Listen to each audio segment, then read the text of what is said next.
गजा में चल रहे इजराइल हमास युद्ध को 2 साल पूरे होने के ठीक बाद एक महत्वपूर्ण मोड़ आ गया है। अमेरिकी राष्ट्रपति डोनाल्ड ट्रंप की मध्यस्थता से इजराइल और हमास के बीच युद्ध विराम पर समझौता हो गया है। ये समझौता ट्रंप के 20 सूत्रीय शांति प्लान का पहला चरण है, जिसे 9 अक्टूबर को इजराइल की कैबिनेट ने मंजूरी दी।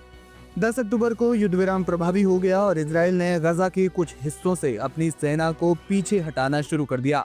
लेकिन इसी बीच हमास नेता बासिम नईम ने ट्रंप की उस शर्त को सिरे से खारिज कर दिया जिसमें हमास से हथियार डालने की मांग की गई है। जी हाँ, दरअसल स्काई न्यूज को दिए गए एक विशेष इंटरव्यू में बासिम नईम ने कहा कि हमास युद्धोत्तर गजा के शासन से अलग हो सकता है, लेकिन जमीन पर अपनी मौजूदगी बनाए रखेगा और निरस्त्रीकरण तभी संभव है जब स्वतंत्र फिलिस्तीनी राज्य की स्थापना हो जाए।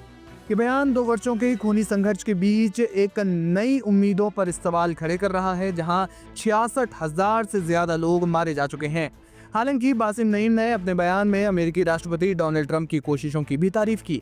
उन्होंने कहा कि हम राष्ट्रपति ट्रंप के व्यक्तिगत हस्तक्षेप के बिना युद्ध को समाप्त नहीं कर पाते। हम राष्ट्रपति ट्रंप के उनके व्यक्तिगत प्रयासों के लिए धन्यवाद देते हैं जो इजराइल पर दबाव डालकर इस कत्लेआम और खून खराबे को समाप्त करने के लिए उन्होंने प्रयास किए। उन्होंने कहा कि हम मानते हैं और आशा करते हैं कि राष्ट्रपति ट्रंप व्यक्तिगत रूप से हस्तक्षेप जारी रखेंगे और नेतन्याहू पर अधिकतम दबाव डालेंगे ताकि उनके वादे पूरे हों। बासिम नईम ने आगे कहा, हम तब तक हथियार नहीं डालेंगे जब तक हमें यकीन न हो कि इससे स्वतंत्र फिलिस्तीनी राज्य बनेगा जो खुद का बचाव कर सके। हथियार केवल फिलिस्तीनी राज्य को सौंपे जाएंगे और हमास लड़ाकों को फिलिस्तीनी राष्ट्रीय सेना में शामिल किया जाएगा। उन्होंने इजराइल को निशाना बनाते हुए कहा कि निरस्त्रीकरण का सवाल इजराइल से पूछा जाना चाहिए जो न्यूक्लियर, केमिकल और बायोलॉजिकल हथियारों का इस्तेमाल कर चुका है। इसके साथ उन्होंने कहा कि पूर्व ब्रिटिश प्रधानमंत्री टोनी ब्लेयर को गजा में किसी भी भूमिका के लिए फिलिस्तीनी बुरे अनुभवों के कारण स्वीकार नहीं किया जाएगा। नईम ने कहा कि ब्लेयर की भागीदारी अस्वीकार्य है। उन्होंने आगे कहा, हमास पूर्ण रूप से निरस्त्रीकरण नहीं करेगा और हथियार केवल फिलिस्तीनी राज्य को सौंपे जाएंगे जिनमें लड़ाकों को फिलिस्तीनी राष्ट्रीय सेना में शामिल किया जाएगा। इससे पहले किसी को भी हमें कब्जे के खिलाफ सभी साधनों से प्रतिरोध करने का अधिकार नकारने का हक नहीं है। हम अभी भी अफगानिस्तान और इराक में हजारों या लाखों निर्दोष नागरिकों की हत्या में उनकी भूमिका को याद करते हैं। मुझे लगता है कि सभी फिलिस्तीनी उनके बारे में बहुत बुरी और नकारात्मक छवि रखते हैं। बासिम नईम का ये बयान युद्ध विराम के पहले चरण के अमल के एक दिन बाद प्रसारित हुआ। ट्रंप नेतन्याहू की 20 सूत्रीय योजना के तहत हमास को हथियार सौंपने और बंधकों की रिहाई की इसमें मांग की गई थी, लेकिन नईम ने इसे राष्ट्रीय मामला करार देते हुए फिलिस्तीनी गुटों के सामूहिक निर्णय पर जोर दिया। हमास के लगभग 15,000 अल कस्साम ब्रिगेड के लड़ाकों को फिलिस्तीनी सेना में शामिल करने की संभावना पर बासिम नईम ने कहा कि ये प्रतिरोध का वैध अधिकार है जो अंतरराष्ट्रीय कानून द्वारा संरक्षित है।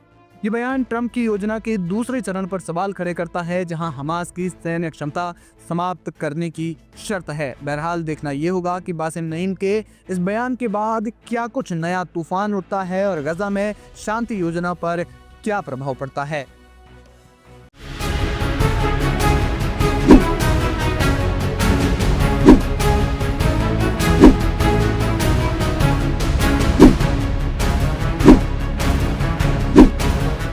अमेरिकी राष्ट्रपति डोनाल्ड ट्रंप के गाजा पीस प्लान पर इजराइल और हमास दोनों ने सहमति जता दी है, जिसके बाद अब पहले चरण की शुरुआत हो गई है, जिसके मद्देनजर युद्ध विराम लागू हो गया है और बंधकों की रिहाई शुरू हो गई है।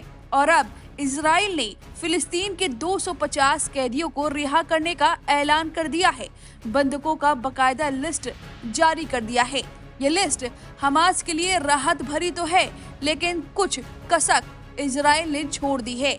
दरअसल हमास ने बकायदा कुछ ऐसे चुनिंदा नेता थे जिसकी मांग की थी, जिंदा या मुर्दा, लेकिन इजराइल की इस लिस्ट में उनका नाम शामिल नहीं है।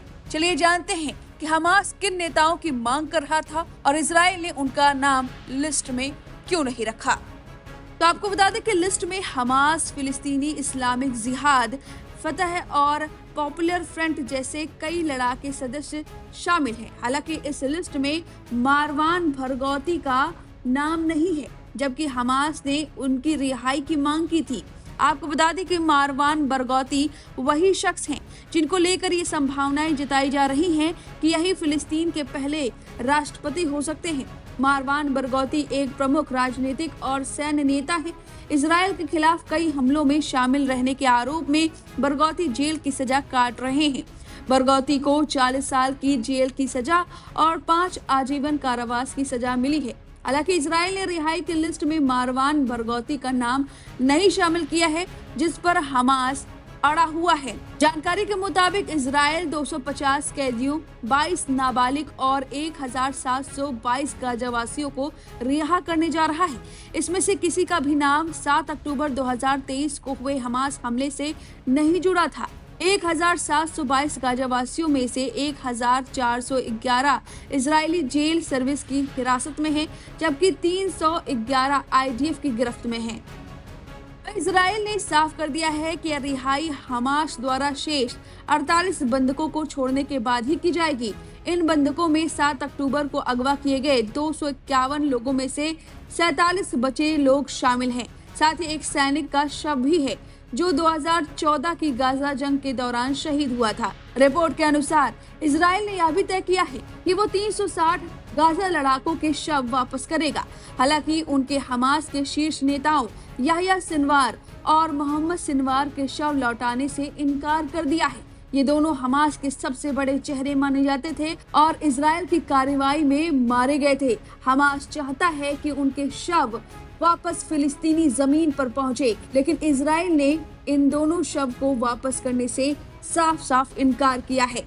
वहीं संभावित समझौते के बाद हजारों फिलिस्तीनी अपने टूटे हुए घरों की ओर लौटने लगे हैं। जिन गलियों को कभी उन्होंने युद्ध की आग में छोड़ दिया था, अब वहीं लौटने की कोशिश में हैं। कई लोग अपने बचे कुचे सामान के साथ 20 किलोमीटर से अधिक दूरी पैदल तय कर रहे हैं, अपने घरों की तरफ जा रहे हैं। थकान, डर और उम्मीद तीनों भाव उनके चेहरे पर साफ झलकते हैं।